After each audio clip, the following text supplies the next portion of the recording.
একটা খুনও যদি আমি করতে পারি আমার হবে, একটা খুন, সে শিক্ষক হোক, কোনো সমস্যা নাই, খালি একটা খুন করা লাগবে স্যার, একটু দোয়া করে দেন না স্যার, দিন না স্যার, দোয়া করে টপরা হাতটা ভাই, দোয়া করে দেন না স্যার, একটু দোয়া।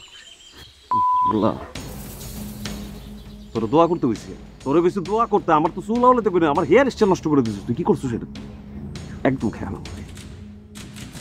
একদম খেয়াল, গায়েব করে দেবো তোরা, মশামাসি খুঁজে দেবো না, দায়িত্বের মধ্যে এলাকা ছেড়ে যাবে।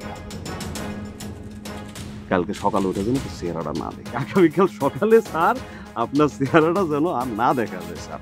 আপনি একজন শিক্ষক মানুষ, জ্ঞানী মানুষ, আপনি তো বোঝেন, আমার বিশ্বাস আপনি আমার মামার কাছে এইসব নিয়ে আলোচনা করবেন না, কিন্তু কিভাবে করবেন? আমার মামা তো মনে করছে কোনো ঝামেলা, আমি তুই ঝামেলার জন্য কিছু করিনি। আমি কেন কইছি স্যার, আপনি আমার হেয়ার স্টাইলটা নষ্ট করছেন, এই জন্য বুঝছেন না? জাতীয় আজকে রাইতের মধ্যে যাবি স্যার, আজকে রাইতের। হেই স্যারের সালাম দাও। আসসালামু আলাইকুম স্যার।